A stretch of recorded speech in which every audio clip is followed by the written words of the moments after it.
Assalamualaikum warahmatullahi wabarakatuh.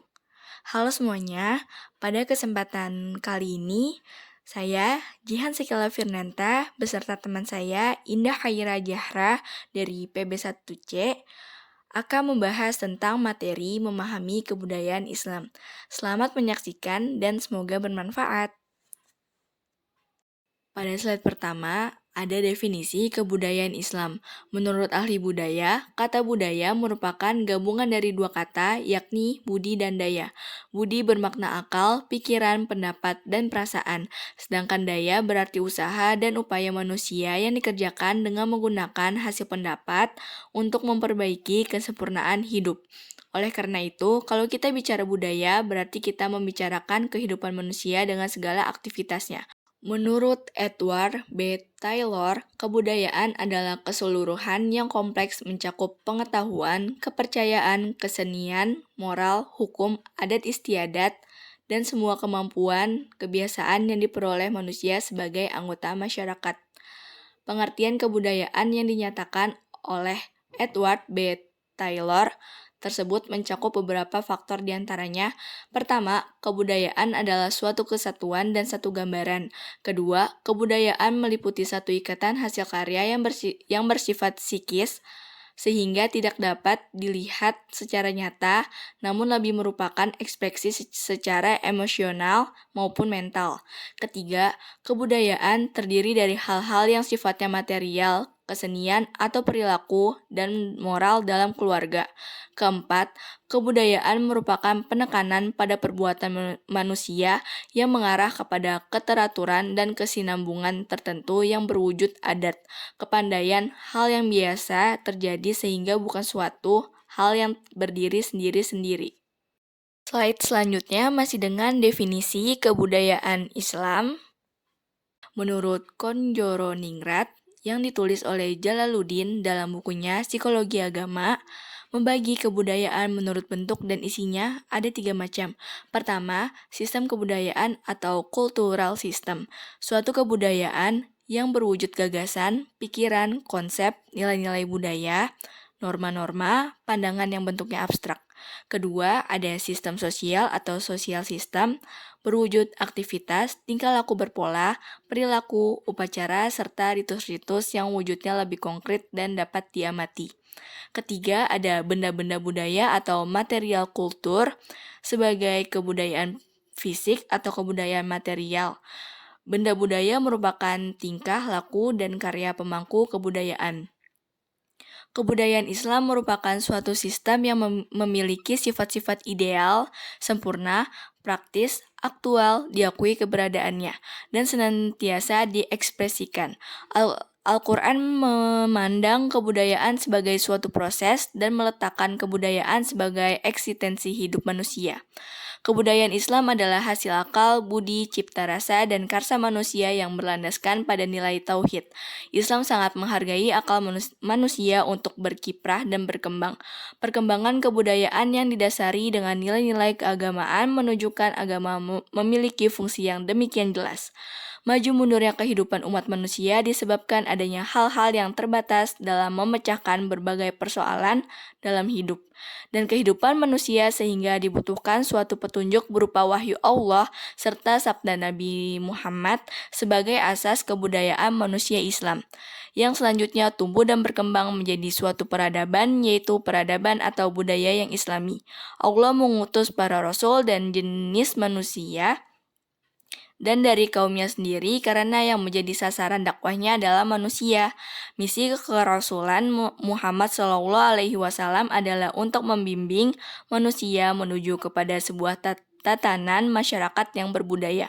Hal ini seperti yang disabdakan oleh beliau, sesungguhnya aku diutus ke dunia adalah untuk menyempurnakan akhlak. Tugas yang pertama dari misi kerasulan adalah meletakkan dasar-dasar kebudayaan Islam yang akan berkembang menjadi sebuah peradaban. Lalu di sini ada konsep kebudayaan Islam. Konsep kebudayaan Islam itu apa sih? Kebudayaan yang telah terseleksi oleh nilai-nilai kemanusiaan yang universal berkembang menjadi peradaban. Dalam perkembangannya perlu dibimbing oleh wahyu dan aturan-aturan yang mengikat agar tidak terperangkap pada ambisi yang bersumber dari nafsu hewani, sehingga merugikan.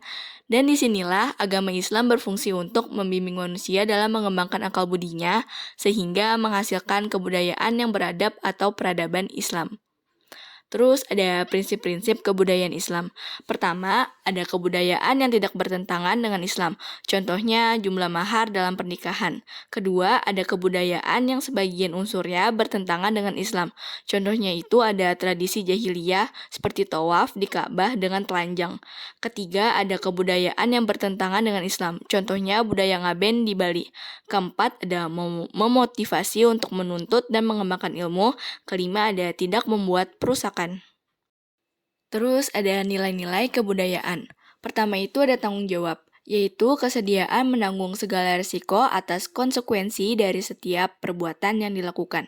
Kedua, bersikap terbuka, yaitu mau menerima masukan dan kebenaran yang akan datang dari orang lain siapapun dia dan apapun posisinya. Ketiga, ikhlas, yaitu berarti murni, bersih dari segala unsur yang mengotori dan mencemari nilai niat seseorang untuk berbuat sebagai wujud pengabdian ketaatan kepada Allah. Lalu ada adil, yaitu menempatkan segala sesuatu pada tempatnya. Kelima, berorientasi pada pengabdian dan kebenaran ilahi. Inti tujuan penciptaan manusia berdasarkan firman Allah dalam surat Al-Zariyat ayat 56 adalah untuk ibadah dan mengabdi kepada Allah. Untuk menciptakan nilai pengabdian itu, manusia harus bertitik tolak pada kebenaran yang ditunjukkan Allah dalam surat Al-Baqarah ayat 147 yang artinya, kebenaran itu hanyalah dari Tuhanmu. Sebab itu jangan sesekali kamu termasuk orang yang ragu. Keenam, ada jujur. Kejujuran akan membimbing manusia dalam proses penemuan kebenaran dan mengemukakan kebenaran secara objektif. Kejujuran menghindarkan timbulnya kesalahan-kesalahan yang merugikan. Ketujuh, bekerja keras. Dalam Al-Quran surat Al-Qasas ayat 77, Allah memerintahkan manusia meraih kebahagiaan hidup di dunia dan di akhirat. Begitu juga dalam Quran surat Yunus ayat 87, Allah melarang berputus asa akan rahmat yang telah Allah anugerahkan, karena putus asa itu adalah sifat orang kafir. Kedelapan, berpikir kritis dan inovatif. Berpikir kritis yaitu berpikir secara objektif dan analitis. Sedangkan berpikir inovatif adalah berpikir ke depan untuk menemukan pemikiran yang baru. Ciri-ciri kebudayaan Islam. Pertama, mengesahkan Tuhan. Tak ada tempat bergantung dan meminta selain kepada Allah, Tuhan yang satu. Kedua, bernafaskan tauhid. Maksud di sini adalah karena tauhidlah yang menjadi prinsip pokok ajaran Islam. Ketiga, hasil buah pikiran pengolahannya. Maksudnya untuk meningkatkan kesejahteraan dan membahagiakan umat, sebab Nabi Muhammad diutus sebagai rahmatan lil alamin. 4. Semangat ilmu pengetahuan. Umat muslim telah diwajibkan untuk menuntut ilmu sejak ia lahir sampai ke liang lahat. Kelima, akhlak yang mulia. Tak ada yang lebih indah selain mewujudkan keimanan dengan akhlak Islam yang mulia. Terus ada pusat kebudayaan Islam. Masjid pada umumnya dipahami oleh masyarakat sebagai tempat ibadah khusus, seperti sholat. Padahal fungsi masjid lebih luas dari itu. Pada zaman Rasulullah, masjid berfungsi sebagai pusat peradaban, tapi sangat disesalkan masjid kemudian mengalami penyempitan fungsi, apalagi intervensi pihak-pihak tertentu yang menjadikan masjid sebagai alat untuk memperoleh dan mempertahankan kekuasaan. Pada zaman Rasulullah, masjid berfungsi sebagai pusat peradaban. Nabi mensucikan jiwa kaum muslimin, mengajarkan Al-Quran, bermusyawarah, berbagai permasalahan umat hingga masalah upaya-upaya peningkatan kesejahteraan umat. Masjid sebagai pusat kebudayaan Islam. Dalam perkembangan berikutnya, muncul kelompok-kelompok yang sadar untuk mengembalikan fungsi masjid sebagaimana mestinya. Kini mulai tumbuh kesadaran umat akan pentingnya peranan masjid untuk mencerdaskan, mensejahterakan jamaahnya. Menurut ajaran Islam, masjid memiliki dua fungsi utama, yaitu pertama, sebagai pusat ibadah ritual, kedua, sebagai pusat ibadah sosial. Lalu ada wujud kebudayaan dalam Islam. Pertama ada wujud ideal atau gagasan, adalah kebudayaan yang berbentuk kumpulan ide-ide, gagasan, nilai-nilai, norma-norma, peraturan yang sifatnya abstrak. Kedua ada wujud aktivitas, adalah wujud kebudayaan sebagai suatu tindakan berpola dari manusia dalam masyarakat. Ketiga ada wujud artefak atau benda, adalah wujud kebudayaan fisik yang berupa hasil dari aktivitas, perbuatan, dan karya semua manusia dalam masyarakat berupa benda-benda atau hal-hal yang dapat diraba, dilihat, dan didokumentasikan. Akulturasi kebudayaan. Akulturasi kebudayaan adalah proses bercampurnya dua atau lebih kebudayaan karena percampuran bangsa-bangsa dan saling mempengaruhi. Terus ada salah satu contoh akulturasi antara kebudayaan Islam dengan kebudayaan Indonesia bisa kita lihat dari bentuk atap masjid yang bersusun ganjil. Semakin ke atas akan semakin kecil dari tingkatan paling atas berbentuk limas. Terus ada nilai-nilai Islam dalam kebudayaan Islam. Islam masuk ke Indonesia lengkap dengan budayanya. Karena Islam lahir dan berkembang dari negeri Arab, maka Islam yang masuk ke Indonesia tidak terlepas dari budaya Arabnya. Pada awal-awal masuknya dakwah Islam ke Indonesia, dirasakan sangat sulit membedakan mana ajaran Islam dan mana budaya Arab. Masyarakat awam menyamakan antara perilaku yang ditampilkan oleh orang Arab dengan perilaku ajaran Islam. Seolah-olah apa yang dilakukan oleh orang Arab itu semua mencerminkan ajaran Islam. Bahkan hingga kini budaya Arab masih melekat pada tradisi masyarakat Indonesia. Contoh kebudayaan Islam dalam bidang ibadah. Artinya, dan dirikanlah sholat, tunaikanlah zakat, dan rukulah beserta orang-orang yang ruku. Quran Surat Al-Baqarah ayat 43. Dalam bidang perniagaan. Artinya, hendaklah kamu berniaga karena 9% daripada rezeki itu adalah di dalam perniagaan. Hadis riwayat Ahmad. Dalam bidang pertanian. Artinya, tidaklah percuma seorang Islam atau menanam tanaman, lalu dimakan daripadanya oleh burung dan manusia atau binatang, bahkan mendapat pahala sedekah. Hadis riwayat Bukhari dan Muslim. Perintah-perintah di samping tersebut bukan termasuk kebudayaan, karena ia adalah wahyu dari Allah Subhanahu wa Ta'ala. Tetapi, apabila kita hendak melaksanakan perintah di samping, semisalnya dirikanlah sholat, maka pasti timbullah pemikiran kita. Bagaimana hendak kita melakukan sholat, di mana tempat untuk melaksanakannya, dan lain-lain. Dan dari pemikiran tersebut, terbentuklah atau terwujudlah usaha atau tindakan yang akhirnya menghasilkan sebuah kebudayaan. Seperti yang kita ketahui bahwa suatu kebudayaan bisa menghasilkan kemajuan. Maka, jika ajaran atau perintah agama Islam yang ini diamalkan sungguh-sungguh, umat Islam akan mencapai suatu kemajuan. Dan kemajuan yang dihasilkan itu akan mengakibatkan semakin banyaknya kebudayaan Islam. Singkatnya, semakin banyak umat Islam mengamalkan hukum Islam, semakin juga banyak kemajuan yang dihasilkan dan semakin banyak pula kebudayaan atau tamadun Islam yang lahir. Baiklah, saya akan melanjutkan presentasi dari Sekila, yaitu pandangan Islam terhadap kebudayaan manusia. Islam membiarkan beberapa adat kebiasaan manusia yang tidak bertentangan dengan syariat dan adab-adab Islam atau sejalan dengannya.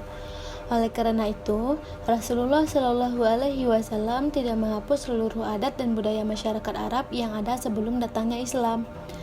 Akan tetapi, Rasulullah Shallallahu Alaihi Wasallam melarang budaya-budaya yang mengandung unsur syirik, seperti pemujaan terhadap leluhur nenek moyang dan budaya-budaya yang bertentangan dengan adab-adab Islam. Jadi, selama adat dan budaya itu tidak bertentangan dengan ajaran Islam, silakan melakukannya. Namun, jika bertentangan dengan ajaran Islam, seperti memamerkan aurat pada sebagian pakaian adat daerah, atau budaya itu berbau syirik, atau memiliki asal-usul ritual syirik, dan pemujaan atau penyembahan kepada dewa-dewa atau tuhan-tuhan selain Allah, maka budaya seperti itu hukumnya haram.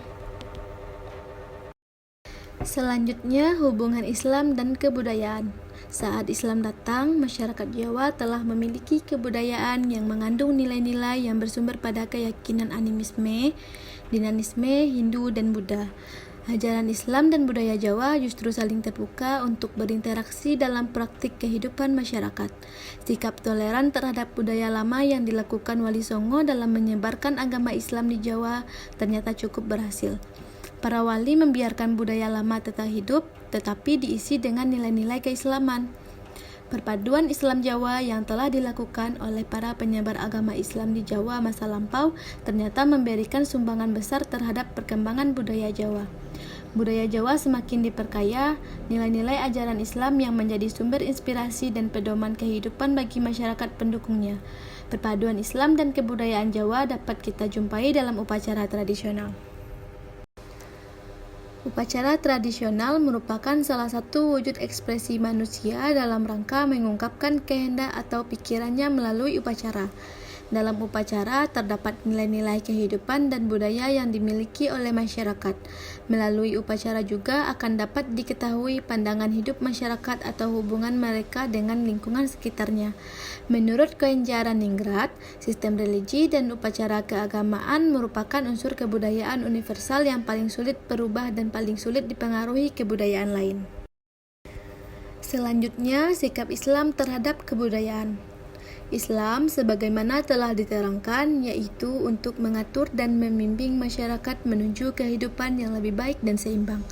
Menurut penjelasan Undang-Undang Dasar Pasal 32, kebudayaan Islam dibagi menjadi 3 macam, yaitu yang pertama, kebudayaan yang tidak bertentangan dengan Islam, yang kedua, kebudayaan yang sebagian unsurnya bertentangan dengan Islam, kemudian direkonstruksi sehingga menjadi Islam, yang ketiga, kebudayaan yang bertentangan dengan Islam.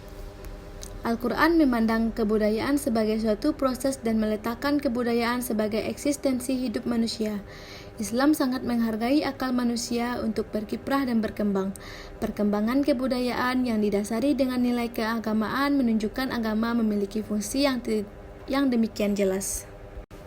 Selanjutnya, nilai Islam dalam kebudayaan Indonesia.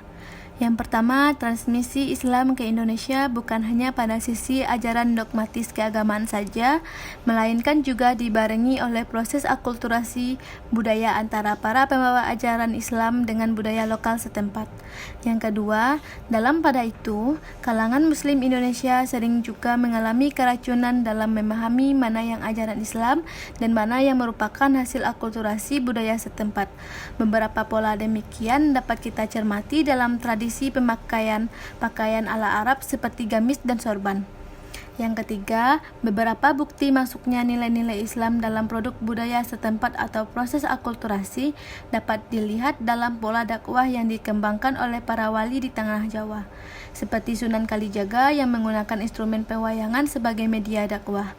Yang keempat, di samping itu, berkembangnya produk budaya lokal yang telah mengalami akulturasi dengan nilai-nilai Islam dapat dilihat juga dalam perkembangan perkampungan Arab di Indonesia yang dibarengi dengan perkembangan keseniannya, seperti tari Japans yang merupakan ciri khas dari masyarakat Arab yang ada di Indonesia.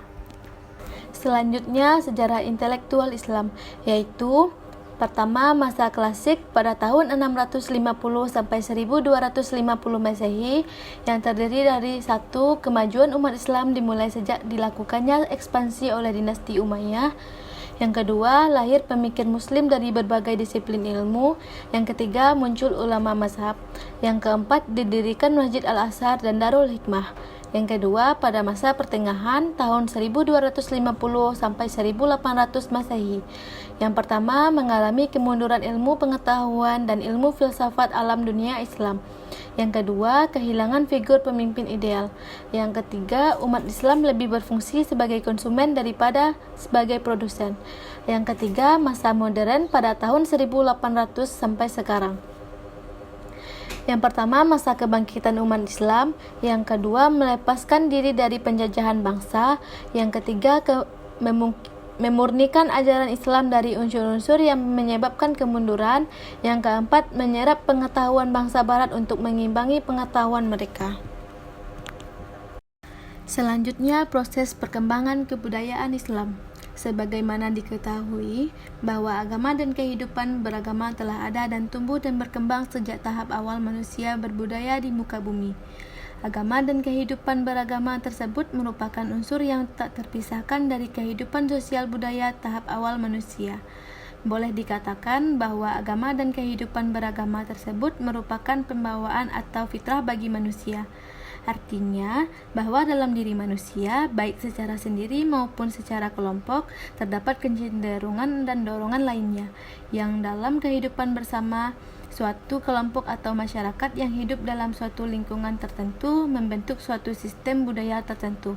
Sistem budaya tersebut terbentuk secara berangsur-angsur sebagai hasil dari upaya atau budidaya manusia dan merealisasikan kecenderungan dan dorong-dorongan, serta memenuhi kebutuhan-kebutuhan kehidupannya secara bersama-sama sesuai dan serasi dengan lingkungan alam sekitar. Selanjutnya, alam dan lingkungan sebagai amanat Allah dalam melaksanakan kebudayaan. Al-Quran Surat Al-Anbiya ayat 107 menjelaskan maksud Allah menurunkan Rasul-Nya Muhammad SAW, yaitu untuk menjadi rahmat bagi alam semesta. Alam semesta dapat didefinisikan sebagai jagat raya yang di dalamnya termasuk manusia, tumbuhan, hewan, dan makhluk hidup lainnya. Rahmat pada umumnya mengandung pengertian kasih sayang, keadilan, dan kesejahteraan. Rahmatan lil alamin bukanlah sekadar moto Islam, tetapi merupakan tujuan dari Islam itu sendiri. Sesuai dengan tujuan tersebut, maka sudah sewajarnya apabila Islam menjadi pelopor bagi pengelolaan alam dan lingkungan sebagai manifestasi dari rasa kasih bagi alam semesta tersebut. Selain melarang membuat kerusakan di muka bumi, Islam juga menyatakan sebuah kewajiban untuk menjaga lingkungan. Kita sebagai manusia yang beradab dan berbudaya, maka harus senantiasa menjaga kelestarian dan lingkungan alam karena kita tinggal di dalamnya. Kalau tidak ada alam, maka tidak akan ada budaya. Yang terakhir, tujuan dan manfaat mempelajari sejarah kebudayaan Islam. Dalam mempelajari sejarah kebudayaan Islam memiliki tujuan dan manfaat yang penting bagi kehidupan kita untuk zaman sekarang maupun untuk zaman yang akan datang. Ada tujuan mempelajari sejarah adalah untuk mengambil suatu pelajaran dari perjalanan sejarah umat-umat terdahulu, baik umat yang patuh kepada Allah dan Rasul-Nya maupun yang membangkang, kemudian dijadikan pegangan dan teladan untuk kehidupan sekarang dan masa yang akan datang. Manfaat mempelajari sejarah adalah sebagai berikut. Yang pertama, untuk mengetahui segala sesuatu yang telah terjadi di masa silam, entah itu baik atau buruk, kemudian dijadikan cerminan agar menjadi lebih baik lagi. Yang kedua, untuk mengetahui kebudayaan yang dihasilkan oleh umat Islam dalam sejarah peradaban manusia. Yang ketiga, untuk mengetahui peranan dan sambungan agama Islam dan umat Islam bagi kehidupan manusia. Yang keempat, untuk mendidik diri menjadi orang yang bijak. Baiklah, sekian presentasi saya dan Sakila. Terlebih terkurang kami mohon maaf. Saya akhiri dengan wassalamualaikum warahmatullahi wabarakatuh.